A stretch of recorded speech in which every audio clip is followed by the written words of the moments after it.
ਬਹੁਤ ਸਵਾਗਤ ਹੈ ਜੀ ਸਾਰਿਆਂ ਦਾ। ਮੈਂ ਹਾਂ ਸੁਰਿੰਦਰ ਡੱਲਾ ਔਰ ਸਾਡੇ ਨਾਲ ਬਹੁਤ ਹੀ ਖਾਸ ਤੇ ਮੰਨੇ ਪਰਮੰਨੇ ਕੰਸਲਟੈਂਟ ਮੌਜੂਦ ਨੇ ਸਟੂਡੀਓ ਦੇ ਵਿੱਚ। ਲੈਂਡਮਾਰਕ ਇਮੀਗ੍ਰੇਸ਼ਨ ਨੂੰ ਰਿਪਰੈਜ਼ੈਂਟ ਕਰਦੇ ਨੇ ਗੁਰਪ੍ਰੀਤ ਸਿੰਘ ਜੀ ਔਰ ਸਾਰੇ ਸਟੂਡੈਂਟ ਹੀ ਪੰਜਾਬ ਭਰ ਦੇ ਬੜੀ ਚੰਗੀ ਤਰ੍ਹਾਂ ਗੁਰਪ੍ਰੀਤ ਜੀ ਨਾਲ ਵਾਕਫ ਨੇ। ਅੱਜ ਸਾਡੇ ਨਾਲ ਸਟੂਡੀਓ 'ਚ ਮੌਜੂਦ ਨੇ। ਕੈਨੇਡਾ ਨੂੰ ਲੈ ਕੇ ਬਹੁਤ ਹੀ ਖਾਸ ਕੁਝ ਪੁਆਇੰਟਸ ਨੇ, ਉਹਨਾਂ ਪੁਆਇੰਟਸ ਦੇ ਉੱਤੇ ਅੱਜ ਫੋਕਸ ਕਰਾਂਗੇ ਗੁਰਪ੍ਰੀਤ ਜੀ ਨਾਲ। ਗੁਰਪ੍ਰੀਤ ਜੀ ਬਹੁਤ ਬਹੁਤ ਸਵਾਗਤ ਹੈ ਜੀ। ਥੈਂਕ ਯੂ ਵੈਰੀ ਮਚ ਅੱਲਾ ਜੀ ਔਰ ਸਾਰੇ ਆਡੀਅנס ਨੂੰ ਮੇਰੇ ਵੱਲੋਂ ਸਤਿ ਸ਼੍ਰੀ ਅਕਾਲ। ਗੁਰਪ੍ਰੀਤ ਜੀ, ਪਹਿਲਾ ਸਵਾਲ ਮੇਰਾ ਇਹ ਹੈ ਕਿ ਮੰਨ ਕੇ ਚੱਲੀਏ ਅਸੀਂ ਕਿ ਸੈਪਟੰਬਰ ਇਨਟੇਕ ਖਤਮ ਹੋ ਗਿਆ, ਕਿਉਂਕਿ ਜਦੋਂ ਦੇ AIP ਆਣੇ ਸਟਾਰਟ ਹੋਏ ਨੇ, ਬੜੀ ਤੇਜ਼ੀ ਨਾਲ AIP ਆ ਰਹੇ ਨੇ, ਉਸ ਤੋਂ ਬਾਅਦ ਬਹੁਤ ਸਾਰੇ ਸਟੂਡੈਂਟ ਹੁਣ ਇੰਟਰਸਟਡ ਨੇ। ਉਹਨਾਂ ਨੂੰ ਲੱਗਦਾ ਹੈ ਕਿ ਅਗਰ ਅਸੀਂ ਸੈਪਟੰਬਰ ਇਨਟੇਕ 'ਚ ਹੁਣ ਵੀ ਟਰਾਈ ਕਰੀਏ ਤਾਂ ਕਿਤੇ ਨਾ ਕਿਤੇ ਸਾਨੂੰ AIP ਆ ਜਾਣਾ ਹੈ, ਕਿਉਂਕਿ ਕਿਹਾ ਜਾ ਰਿਹਾ ਕਿ 15 ਸੈਪਟੰਬਰ ਤੱਕ ਬਹੁਤ ਵੱਡੀ ਗਿਣਤੀ ਜਿਹੜੇ ਫਾਈਲਸ ਨੇ ਉਹ ਕਲੀਅਰ ਹੋ ਜਾਣਗੇ, ਜਿਹੜੇ ਆਨਲਾਈਨ ਲੱਗਣੇ ਨੇ। ਕੀ ਗੁੰਜਾਇਸ਼ ਹੈ ਜਾਂ ਅਸੀਂ ਸੈਪਟੰਬਰ ਇਨਟੇਕ ਨੂੰ ਕਲੋਜ਼ ਮੰਨ ਕੇ ਚੱਲੀਏ? ਸੁਰਿੰਦਰ ਜੀ, ਇੱਦਾਂ ਹੈ ਕਿ ਸਭ ਤੋਂ ਪਹਿਲਾਂ ਤੇ ਇਹ ਗੱਲ ਮੈਂ ਕਹਿਣਾ ਚਾਹੂੰਗਾ ਕਿ ਯੈਸ, ਸੈਪਟੰਬਰ ਇਨਟੇਕ ਖਤਮ ਹੋ ਚੁੱਕਿਆ, ਪਰ ਕਿਹਨਾਂ ਲਈ? ਉਹ 90 ਜਾਂ 95% ਕੰਸਲਟੈਂਟ ਲਈ ਖਤਮ ਹੋ ਚੁੱਕਿਆ ਜਿਹਨਾਂ ਕੋਲ ਪੂਰੇ ਟਾਈ-ਅਪਸ ਨਹੀਂ ਹੈਗੇ ਕੈਨੇਡਾ ਦੇ। ਸਭ ਤੋਂ ਪਹਿਲਾਂ ਤਾਂ ਕੈਨੇਡਾ ਦਾ ਟਾਈ-ਅਪ ਹੋਣੇ ਬਹੁਤ ਜ਼ਰੂਰੀ ਹੈ, ਕਿਉਂਕਿ ਕੁਝ ਕਾਲਜ ਯੂਨੀਵਰਸਿਟੀ ਸਰਕਾਰੀ, ਮੈਂ ਕਦੀ ਵੀ ਲੈਂਡਮਾਰਕ ਇਮੀਗ੍ਰੇਸ਼ਨ ਦੀ ਪਹਿਲ ਰਹੀ ਹੈ ਕਿ ਹਮੇਸ਼ਾ ਜਦੋਂ ਵੀ ਗੱਲ ਕੀਤੀ ਜਾਵੇ ਸਰਕਾਰੀ ਇੰਸਟੀਟਿਊਸ਼ਨਸ ਬਾਰੇ ਕੀਤੀ ਜਾਵੇ। ਸੋ ਸਰਕਾਰੀ ਇੰਸਟੀਟਿਊਟ ਦੇ ਵਿੱਚ ਹਾਲੇ ਵੀ ਯੈਸ ਅਵੇਲੇਬਿਲਿਟੀ ਬਾਕੀ ਹੈ, ਪ੍ਰੋਗਰਾਮਸ ਖੁੱਲ੍ਹੇ ਹੋਏ ਨੇ ਔਰ ਅਸੀਂ ਫਾਲ ਇਨਟੇਕ ਦੇ ਲਈ ਅਪਲਾਈ ਕਰ ਸਕਦੇ ਹਾਂ 2020 ਬਸ਼ਰਤ ਕਿ ਉਹਦੇ ਪਿੱਛੇ ਸ਼ਰਤ ਇਹੀ ਹੈ ਕਿ ਜ਼ਿਆਦਾ ਦਿਨ ਦਾ ਸਮਾਂ ਨਹੀਂ ਹੈ। ਜਿਵੇਂ ਹਾਈ ਕਮਿਸ਼ਨ ਇੰਡੀਆ ਨੇ ਕਹਿ ਦਿੱਤਾ ਕੈਨੇਡਾ ਨੇ ਕਿ 15 ਸੈਪਟੰਬਰ ਇਜ਼ ਲਾਸਟ ਡੇਟ ਕਿ ਤੁਸੀਂ ਫਾਈਲ ਆਪਣੀ ਲੌਂਚ ਕਰ ਸਕਦੇ ਹੋ ਫਾਲ ਇਨਟੇਕ ਦੇ ਲਈ। ਸੋ ਉਹਦੇ 'ਚ ਬਹੁਤ ਕਲੀਅਰ ਜੀ ਗੱਲ ਆਉਂਦੀ ਹੈ ਕਿ 15 ਸੈਪਟੰਬਰ ਅਗਰ ਲਾਸਟ ਡੇਟ ਹੈ, ਅੱਜ ਅਗਰ ਆਪਾਂ ਬੈਠੇ ਹਾਂ 30 ਤਰੀਕ ਤੱਕ ਵੀ ਫਾਈਲ ਲੌਂਚ ਕਰਦੇ ਹਾਂ, ਸਿਸਟਮ ਦੇਖਦੇ ਹਾਂ, ਆਪਾਂ ਅਪਲਾਈ ਕਰਦੇ ਹਾਂ 30 ਅਗਸਤ ਤੱਕ। ਮੈਂ ਅਪਲਾਈ ਕਰਦਾ 4 ਤੋਂ 5 ਦਿਨ ਦੇ ਵਿੱਚ ਤੁਹਾਨੂੰ ਆਫਰ ਲੈਟਰ ਮਿਲ ਜਾਂਦੀ ਹੈ। ਉਸ ਆਫਰ ਲੈਟਰ ਮਿਲਣ ਦੇ ਨਾਲ 6ਵੇਂ ਦਿਨ ਤੁਸੀਂ ਆਪਣੀ ਕਰਾ ਦਿੰਦੇ ਹੋ ਜੀ ਫੀਸ ਜਮ੍ਹਾਂ। 7ਵੇਂ ਦਿਨ ਤੁਹਾਡਾ GIC ਟ੍ਰਾਂਸਫਰ ਹੋ ਜਾਂਦਾ ਹੈ। ਜਿਸ ਦਿਨ ਆਫਰ ਲੈਟਰ ਆਈ ਸੀ 5ਵੇਂ ਦਿਨ ਉਸੇ ਦਿਨ ਮੈਡੀਕਲ ਡਨ ਹੋ ਜਾਂਦਾ ਤੇ ਪ੍ਰੈਕਟੀਕਲੀ ਜਿਹੜੀ ਫਾਈਲ ਹੈਗੀ ਹੈ ਉਹ 12 ਦਿਨਾਂ ਦੇ ਅੰਦਰ ਅੰਦਰ ਲੌਂਚ ਹੋ ਸਕਦੀ ਹੈ ਫॉर ਫਾਲ ਇਨਟੇਕ। ਔਰ ਬਹੁਤ ਵੱਡੇ ਲੈਵਲ ਦੇ ਉੱਤੇ ਪ੍ਰੋਗਰਾਮਸ ਅਵੇਲੇਬਿਲਿਟੀ ਆ ਰਹੀ ਹੈ। ਔਰ ਦੂਜੇ ਪਾਸੇ ਵੇਖਿਆ ਜਾਵੇ ਤੇ ਕੁਝ ਯੂਨੀਵਰਸਿਟੀ ਦੇ ਵਿੱਚ ਅਕਤੂਬਰ ਇਨਟੇਕ ਨਾਲ ਹੈਗਾ। ਸੋ ਪੈਰਲਲ ਸੈਪਟੰਬਰ ਇਨਟੇਕ, ਅਕਤੂਬਰ ਇਨਟੇਕ ਉਹਦੇ ਨਾਲ ਚੱਲਦਾ ਪਿਆ ਵਾ। ਪ੍ਰੋਗਰਾਮਸ ਬਹੁਤ ਸਾਰੇ ਹੈ, ਅਨਲਿਮਿਟਿਡ ਹੈ। ਕਿਸੇ ਵੀ ਕੈਟਾਗਰੀ ਦੇ ਵਿੱਚ ਸਟੂਡੈਂਟ ਹੈ, +2 ਹੈ, ਕਾਮਰਸ ਬੈਕਗਰਾਊਂਡ ਨਾਲ ਸੰਬੰਧ ਰੱਖਦਾ ਹੈ, ਆਰਟਸ ਨਾਲ ਰੱਖਦਾ ਹੈ, ਨਾਨ ਮੈਡੀਕਲ ਨਾਲ ਰੱਖਦਾ ਹੈ, ਮੈਡੀਕਲ ਨਾਲ ਰੱਖਦਾ ਹੈ, ਸਾਰੇ ਸਟੂਡੈਂਟਸ ਦੇ ਲਈ 2-2 ਸਾਲ ਦੇ ਪ੍ਰੋਗਰਾਮ ਦੀ ਅਵੇਲੇਬਿਲਿਟੀ ਬਹੁਤ ਵੱਡੇ ਲੈਵਲ ਤੇ ਪਈ ਹੈ, ਜਿਹਦੇ ਨਾਲ ਹਾਲੇ ਵੀ ਇਹ ਨਕਾਰਿਆ ਨਹੀਂ ਜਾ ਸਕਦਾ ਕਿ ਸੈਪਟੰਬਰ ਇਨਟੇਕ ਬੰਦ ਹੋ ਚੁੱਕਿਆ ਹੈ। ਬਿਲਕੁਲ ਜਿਹੜੇ ਕੈਂਡੀਡੇਟ ਨੇ ਉਹ ਸੈਪਟੰਬਰ ਫਾਲ ਬਾਰੇ ਜੇਕਰ ਸੋਚ ਰਹੇ ਨੇ ਤੇ ਉਹ ਕੁਝ ਗਲਤ ਨਹੀਂ ਸੋਚ ਰਹੇ, ਉਹ ਕੰਟੈਕਟ ਕਰ ਸਕਦੇ, ਕਿਉਂਕਿ ਲਿਮਿਟਡ ਟਾਈਮ ਹੈਗਾ। ਇਹ ਜ਼ਰੂਰ ਮੈਂ ਕਹਾਂਗਾ ਬਾਰ-ਬਾਰ, ਟਾਈਮ ਬਹੁਤ ਲਿਮਿਟਡ ਹੈ ਸੁਰਿੰਦਰ ਜੀ। ਸੋ ਕਈ ਅਹਿਮ ਪੁਆਇੰਟ ਨੇ ਜਿਹੜੇ ਗੁਰਪ੍ਰੀਤ ਜੀ ਨੇ ਸਾਂਝੇ ਕੀਤੇ ਨੇ। ਉਹਨਾਂ ਨੇ ਇਹ ਵੀ ਕਿਹਾ ਕਿ ਬਹੁਤ ਸਾਰੇ ਕੰਸਲਟੈਂਟਸ ਦੇ ਲਈ ਸੈਪਟੰਬਰ ਇਨਟੇਕ ਲਗਭਗ ਖਤਮ ਹੈ, ਕਿਉਂਕਿ ਬਹੁਤ ਸਾਰੇ ਕੰਸਲਟੈਂਟ ਨੇ ਜਿਹੜੇ ਉਹ ਸਰਕਾਰੀ ਕਾਲਜਸ ਦੇ ਨਾਲ, ਵੱਡੇ ਵੱਡੇ ਕਾਲਜਾਂ ਦੇ ਨਾਲ ਡਾਇਰੈਕਟ ਐਸੋਸੀਏਟ ਨਹੀਂ ਹੈ, ਉਹਨਾਂ ਦਾ ਸਿੱਧਾ ਉਹਨਾਂ ਦੇ ਨਾਲ ਰਾਬਤਾ ਨਹੀਂ ਹੈ। ਗੁਰਪ੍ਰੀਤ ਜੀ, ਇਹ ਕਿੱਡੀ ਕੁ ਅਹਿਮੀਅਤ ਰੱਖਦਾ ਹੈ ਕਿ ਕੋਈ ਕੰਸਲਟੈਂਟ ਜਾਂ ਕੋਈ ਕੰਪਨੀ ਜਿਵੇਂ ਤੁਹਾਡੀ ਲੈਂਡਮਾਰਕ ਇਮੀਗ੍ਰੇਸ਼ਨ ਹੈ, ਤੁਹਾਡਾ ਸਿੱਧਾ ਰਾਬਤਾ ਕਾਲਜਸ ਨਾਲ? ਇਹਦਾ ਕੀ ਫਾਇਦਾ ਹੁੰਦਾ ਸਟੂਡੈਂਟ ਨੂੰ? ਕੀ ਫਾਇਦਾ ਇਹਦਾ? ਦੇਖੋ, ਮੈਂ ਡੱਲਾ ਜੀ ਇੱਕੋ ਹੀ ਗੱਲ ਕਹਿਣਾ ਚਾਹੂੰਗਾ ਕਿ ਸਭ ਤੋਂ ਪਹਿਲਾਂ ਅੱਜ ਮੈਂ ਜਦੋਂ ਜਲੰਧਰ ਨੂੰ ਨਿਕਲਣਾ ਲੁਧਿਆਣੇ ਤੋਂ, ਮੈਨੂੰ ਪਤਾ ਲੱਗੇ ਕਿ ਮੇਨ ਰੋਡ ਬਲੌਕ ਹੈਗਾ ਔਰ ਮੈਨੂੰ ਘੱਟੋ ਘੱਟ 50 ਕਿਲੋਮੀਟਰ ਘੁੰਮ ਕੇ ਜਾਣਾ ਪੈਣਾ, ਕਿਸੇ ਦਾ ਦਿਲ ਨਹੀਂ ਕਰਨਾ। ਇਹੀ ਹਾਲ ਸਟੂਡੈਂਟ ਨਾਲ ਹੁੰਦਾ ਹੈ। ਸਟੂਡੈਂਟ ਡਾਇਰੈਕਟ ਨਹੀਂ ਪਹੁੰਚਦਾ। ਡਾਇਰੈਕਟ ਜਦੋਂ ਕੰਸਲਟੈਂਟ ਨਾਲ ਨਹੀਂ ਰਾਬਤਾ ਕਾਇਮ ਕਰਦਾ, ਜਿਹਦੇ ਸੰਬੰਧ ਸਿੱਧੇ ਹੀ ਕਾਲਜ ਯੂਨੀਵਰਸਿਟੀ ਨਾਲ ਹੈਗੇ ਨੇ ਔਰ ਜਿਹਦੇ ਨਾਲ ਬਹੁਤ ਚੰਗੇ ਰਿਲੇਸ਼ਨ ਹੈ, ਉਹ ਘੁੰਮ ਕੇ ਆਉਂਦਾ ਹੈ। ਸ਼ਾਇਦ ਉਹ ਇਸ ਤਰ੍ਹਾਂ ਦੇ ਏਜੰਟ ਕੋਲੋਂ ਘੁੰਮ ਕੇ ਆਏਗਾ ਜਿਹਦਾ ਅੱਗੇ ਉਹ ਜਿਸ ਤੋਂ ਡੀਲ ਕਰ ਰਿਹਾ ਸ਼ਾਇਦ ਉਹ ਵੀ ਕਿਸੇ ਏਜੰਟ ਨਾਲ ਕਰ ਰਿਹਾ ਹੋਵੇ, ਤੇ 2-3 ਜਗ੍ਹਾ ਤੋਂ ਐਪਲੀਕੇਸ਼ਨ ਘੁੰਮ ਕੇ ਆਉਂਦੀ ਹੈ। ਡੱਲਾ ਜੀ, ਐਪਲੀਕੇਸ਼ਨ ਜਦ ਤੱਕ ਅਪਲਾਈ ਨਹੀਂ ਹੁੰਦੀ, ਜਦ ਤੱਕ ਆਫਰ ਲੈਟਰ ਆ ਜਾਂਦਾ ਡਾਇਰੈਕਟ ਕੰਸਲਟੈਂਟ ਕੋਲੋਂ।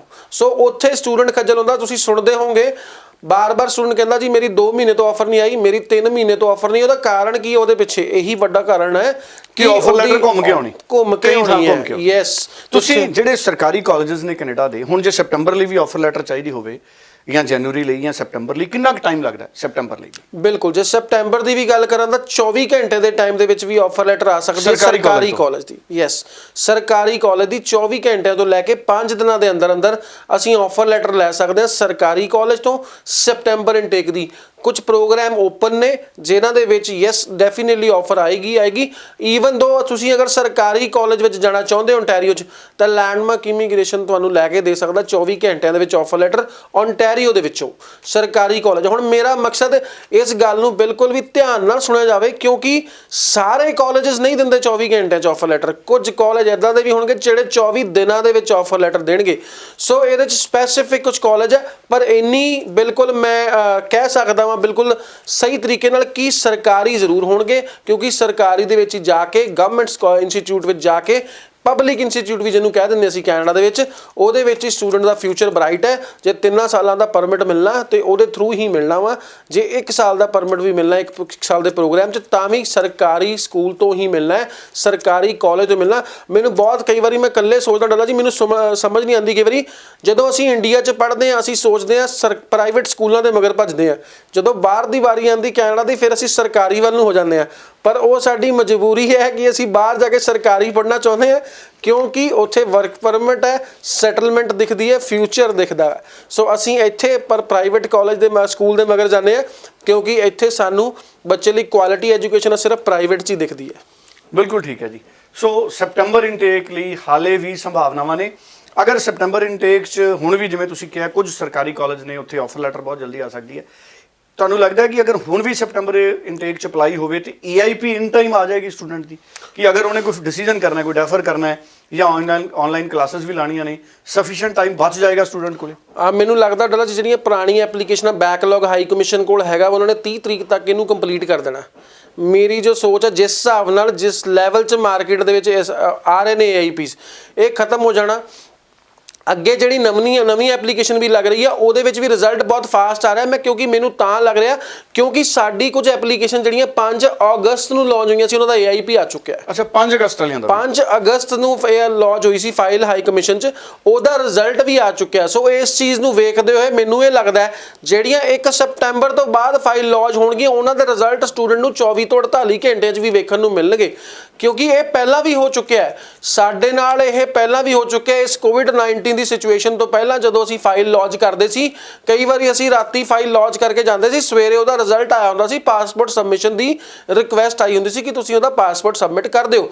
ਸੋ ਇਹ ਚੀਜ਼ ਨੂੰ ਵੇਖਦੇ ਹੋਏ ਮੈਨੂੰ ਲੱਗਦਾ ਹੈ ਕਿ ਸੈਪਟੈਂਬਰ ਦੇ ਵਿੱਚ ਜਿਹੜੀਆਂ ਫਾਲ ਇਨਟੇਕ ਦੀ ਐਪਲੀਕੇਸ਼ਨ ਨਵੀਂ ਲੱਗਣੀ ਹੈ ਡੈਫੀਨੇਟਲੀ ਉਹਦਾ ਜਿਹੜਾ ਰਿਜ਼ਲਟ ਹੈ 24 ਤੋਂ 48 ਘੰਟਿਆਂ ਦੇ ਵਿੱਚ ਸਟੂਡੈਂਟ ਨੂੰ ਵੇਖਣ ਨੂੰ ਮਿਲੇਗਾ ਬਹੁਤ ਵੱਡੇ ਪੱਧਰ ਦੇ ਉੱਤੇ। ਸੋ ਇਹਦਾ ਮਤਲਬ ਹੈ ਕਿ ਸਟੂਡੈਂਟ ਨੂੰ ਹੁਣ ਵੀ ਮੌਕਾ ਹੈ ਉਹ ਸੈਪਟੈਂਬਰ ਇਨਟੇਕ ਤੱਕ ਅਪਲਾਈ ਕਰ ਸਕਦੇ ਨੇ।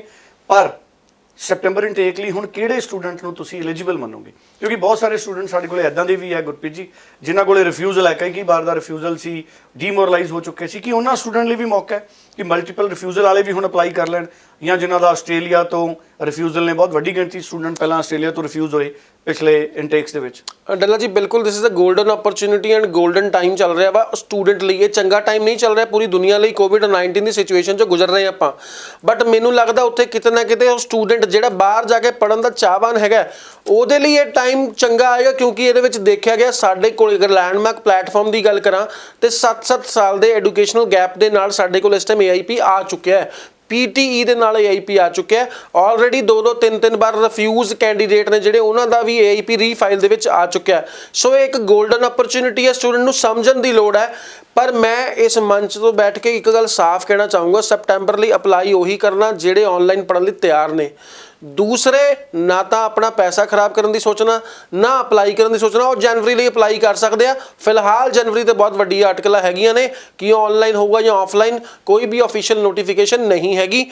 ਬਟ ਸੈਪਟੈਂਬਰ ਲਈ ਮੇਰੀ ਸਾਫ਼ ਬਿਲਕੁਲ ਬੇਨਤੀ ਹੈ ਕਹਿ ਲਓ ਤੁਸੀਂ ਸਿਰਫ ਆਨਲਾਈਨ ਪੜ੍ਹਨ ਵਾਲੇ ਬੱਚੇ ਹੀ ਅਪਲਾਈ ਕਰਨਾ ਜਿਨ੍ਹਾਂ ਨੂੰ ਲੱਗਦਾ ਕਿ ਉਹ ਆਨਲਾਈਨ ਪੜ੍ਹ ਸਕਦੇ ਆ, ਕੰਪਿਊਟਰ ਉਹਨਾਂ ਕੋਲ ਹੈਗਾ ਆ, ਲੈਪਟਾਪ ਉਹਨਾਂ ਦਾ ਚੱਲਦਾ ਆ, ਇੰਟਰਨੈਟ ਉਹਨਾਂ ਦਾ ਕੰਮ ਕਰਦਾ ਵਾ। ਸੋ ਉਹ ਆਨਲਾਈਨ ਪੜ੍ਹਨ ਲਈ ਤਿਆਰ ਹੈਗੇ ਨੇ, ਉਹਨਾਂ ਦੇ ਅੰਦਰੋਂ ਆਵਾਜ਼ ਆ ਕਿ ਆਨਲਾਈਨ ਪੜ੍ਹਨਾ। ਸੋ ਸੈਪਟੈਂਬਰ ਸਿਰਫ ਉਹਨਾਂ ਲਈ ਖੁੱਲ੍ਹਾ ਹੈ। ਬਿਲਕੁਲ ਠੀਕ ਹੈ ਜੀ, ਸੈਪਟੈਂਬਰ ਉਹਨਾਂ ਲਈ ਖੁੱਲ੍ਹਾ ਹੈ ਜਿਹੜੇ ਆਨਲਾਈਨ ਕਲਾਸਿਸ ਲਾਉਣ ਦਾ ਜਜ਼ਬਾ ਰੱਖਦੇ ਨੇ ਕਿਉਂਕਿ ਸੰਭਾਵਨਾਵਾਂ ਬਣ ਰਹੀਆਂ ਨੇ ਲਗਾਤਾਰ। ਜਸਮੀਤ ਭਾਟੀਆ ਜੀ ਵੀ ਲੈਂਡਮਾਰਕ ਤੋਂ ਔਰ ਗੁਰਪ੍ਰੀਤ ਜੀ ਵੀ ਦੱਸਦੇ ਨੇ ਕਿ ਇਹ ਵੀ ਪੋਸੀਬਲ ਹੈ ਕਿ ਜਦੋਂ ਟਰੈਵਲ ਸਟਾਰਟ ਹੋਣਾ ਹੈ ਤੇ ਆਨਲਾਈਨ ਕਲਾਸਿਸ ਵਾਲਿਆਂ ਨੂੰ ਪਹਿਲਾ ਮੌਕਾ ਮਿਲੇ। ਇਹਦੇ ਪਿੱਛੇ ਹੋਰ ਕਿਹੜੀ ਸੋਚ ਤੁਹਾਨੂੰ ਲੱਗਦੀ ਹੈ ਜੀ? ਸੋਚ ਮੈਨੂੰ ਤਾਂ ਇਹ ਲੱਗਦੀ ਹੈ ਜੀ ਹੁਣ ਸਪੋਜ਼ ਇੱਕੋ ਇਕੱਠਾ 25-30 ਹਜ਼ਾਰ ਬੱਚਾ ਜਦੋਂ ਉੱਥੇ ਪਹੁੰਚ ਜਾਏਗਾ ਸਪੋਜ਼ ਮੈਂ ਸੋਚਦਾ ਕਿ ਜਨਵਰੀ 'ਚ ਜੀ ਉਹ ਸਾਰਿਆਂ ਨੂੰ ਹੀ ਲੈ ਜਾਣਗੇ, ਜਨਵਰੀ ਵਿੱਚ ਲੈ ਗਏ ਸਾਰੇ ਸਟੂਡੈਂਟ ਨੂੰ ਉੱਥੇ, ਉਹ ਸੈਪਟੈਂਬਰ ਜਿਹੜੇ ਆਨਲਾਈਨ ਪੜ੍ਹ ਰਹੇ ਸੀ ਡੱਲਾ ਜੀ ਉਹਨਾਂ ਨੂੰ ਵੀ ਉਹ ਲੈ ਗਏ, ਜਨਵਰੀ 'ਚ ਜਿਨ੍ਹਾਂ ਦਾ ਵੀਜ਼ਾ ਲੱਗਿਆ ਉਹਨਾਂ ਨੂੰ ਵੀ ਉਹ ਲੈ ਗਏ। ਕੀ ਇੰਨੇ ਕਮਰੇ ਹੋਟਲਾਂ 'ਚ ਹੈਗੇ ਉੱਥੇ? ਕੁਆਰੰਟਾਈਨ ਕਰਨਾ, ਕਿੱਥੋਂ ਕੁਆਰੰਟਾਈਨ ਕਰਨਾ? ਤੁਸੀਂ ਸੋਚਦੇ ਹੋ ਕਿ ਜਨਵਰੀ 'ਚ ਕੁਆਰੰਟਾਈਨ ਬੰਦ ਹੋ ਜਾਏਗਾ? ਨਹੀਂ ਪੋਸੀਬਲ ਹੈਗਾ। ਜੋ ਸਿਚੁਏਸ਼ਨ ਇੰਡੀਆ 'ਚ ਹੈ ਰਾਈਟ ਨਾਓ, ਜੋ ਕੋਵਿਡ ਦੀ ਸਿਚੁਏਸ਼ਨ ਡੇਲੀ ਰੋਜ਼ਮਰਾ, ਅੱਜ ਮੈਨੂੰ ਲੱਗਦਾ ਲਗਭਗ 70,000 ਦੇ ਕਰੀਬ ਮਾਮਲੇ ਹੈ ਜਦੋਂ ਅਸੀਂ ਇਹ ਸ਼ੋਅ ਰਿਕਾਰਡਿੰਗ ਕਰ ਰਹੇ ਹਾਂ, ਠੀਕ ਹੈ। ਸੋ 20 ਅਗਸਤ ਨੂੰ, ਬਿਲਕੁਲ 20 ਅਗਸਤ ਨੂੰ, ਸੋ 70,000 ਦੇ ਕਰੀਬ ਮਾਮਲੇ 71 ਕਹਿੰਦੇ ਆ ਗਏ ਸੀ। ਬਿਲਕੁਲ। ਸੋ ਇਹ ਚੀਜ਼ ਕੀ ਚੱਲ ਰਹੀ ਹੈ? ਸੋ ਇਹ ਚੀਜ਼ ਨੂੰ ਦੇਖਦੇ ਹੋਏ ਮੈਨੂੰ ਲੱਗਦਾ ਹੈ ਕਿ ਅਗਰ ਐਡੇ ਵੱਡੇ ਪੱਧਰ ਤੇ ਸਟੂਡੈਂਟ ਲੈ ਕੇ ਜਾਣਾ ਬਹੁਤ ਮੁਸ਼ਕਲ ਹੋਏਗਾ, ਉਹਨਾਂ ਦਾ ਕੁਆਰੰਟਾਈਨ, ਉਹਨਾਂ ਨੂੰ ਟਰੈਕ ਕਰਨਾ। ਫਿਰ ਵੀ ਕੈਨੇਡਾ ਸਰਕਾਰ ਨੇ ਐਪ ਲਾਂਚ ਜ਼ਰੂਰ ਕਰ ਦਿੱਤੀ ਹੈ। ਜਦੋਂ ਤੁਸੀਂ ਐਂਟਰ ਕਰੋਗੇ ਉਸ ਐਪ ਦੇ ਉੱਤੇ ਹੋਵੋਗੇ, ਟਰੈਕਿੰਗ ਹੋਏਗੀ ਤੁਹਾਡੀ, ਔਰ ਤੁਹਾਡੀ ਸਿਹਤ ਕਿਵੇਂ ਹੈ, ਠੀਕ ਹੈ ਨਹੀਂ ਹੈ, ਸਿੰਪਟਮ ਹੈਗੇ ਹੈ ਕਿਸੇ ਤਰ੍ਹਾਂ ਦਾ ਵੀ ਹੈ, ਸਾਰੀ ਟਰੈਕਿੰਗ ਉਹਨਾਂ ਕੋਲ ਰਹੇਗੀ। ਪਰ ਇੱਕੋ ਦਮ ਤੇ ਵੱਡੇ ਲੈਵਲ ਤੇ ਸਟੂਡੈਂਟ ਨੂੰ ਟਰੈਕ ਕਰਨਾ ਕਿਤੇ ਨਾ ਕਿਤੇ ਡਿਫਿਕਲਟ ਹੋਏਗਾ। ਸੋ ਮੈਨੂੰ ਲੱਗਦਾ ਹੈ ਕਿ ਇਹੀ ਮੇਰਾ ਪਰਸਨਲ ਥਾਟ ਹੈ, ਹਾਲੇ ਕੋਈ ਇੱਥੇ ਨੋਟੀਫਿਕੇਸ਼ਨ ਨਹੀਂ ਹੈ। ਮੈਨੂੰ ਲੱਗਦਾ ਹੈ ਕਿ ਸੈਪਟੈਂਬਰ 'ਚ ਪੜ੍ਹਨ ਵਾਲਾ ਬੱਚਾ ਜਨਵਰੀ ਜਾਏਗਾ ਔਰ ਜਨਵਰੀ 'ਚ ਪੜ੍ਹਨ ਵਾਲਾ ਬੱਚਾ ਮਈ ਦੇ ਵਿੱਚ ਟਰੈਵਲ ਕਰੇਗਾ, ਜੋ ਆਸਾਰ ਲੱਗ ਰਹੇ ਆ।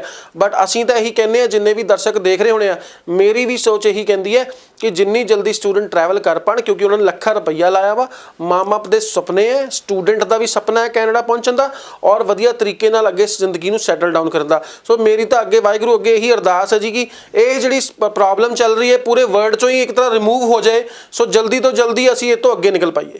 ਬਿਲਕੁਲ ਠੀਕ ਹੈ ਜੀ।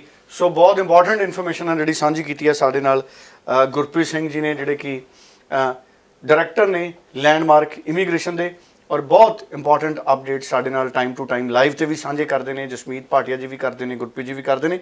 ਸੋ ਕੋਈ ਵੀ ਕਨਫਿਊਜ਼ਨ ਹੈ ਸਟੂਡੈਂਟਸ ਨੂੰ ਤੇ ਤੁਰੰਤ ਲੈਂਡਮਾਰਕ ਦੇ ਹੈਲਪਲਾਈਨ ਨੰਬਰ 90413 90412 ਤੇ ਸੰਪਰਕ ਕਰੋ। ਔਰ ਹੁਣ ਵੀ ਜਿਹੜੇ ਸਟੂਡੈਂਟ ਇੰਟਰਸਟਿਡ ਨੇ ਆਨਲਾਈਨ ਪੜ੍ਹਨ ਲਈ, ਉਹਨਾਂ ਕੋਲੇ ਗੋਲਡਨ ਓਪਰਚੁਨਿਟੀ ਹੈ ਕਿ ਉਹ ਜਿਵੇਂ ਦੱਸ ਰਹੇ ਨੇ ਗੁਰਪ੍ਰੀਤ ਜੀ ਕਿ ਕੁਝ ਦਿਨਾਂ ਦੇ ਵਿੱਚ ਹੀ ਆਫਰ ਲੈਟਰ ਅਤੇ ਉਹ ਰੇਸ 'ਚ ਲੱਗ ਸਕਦੇ ਨੇ ਅਤੇ AIP ਮਿਲਣ ਦੀ ਉਹਨਾਂ ਨੂੰ ਬਹੁਤ ਵੱਡੀ ਸੰਭਾਵਨਾ ਸੈਪਟੈਂਬਰ ਇਨਟੇਕ ਦੀ ਹੈ। Thank you so much Gurpreet ji. Thank you very much.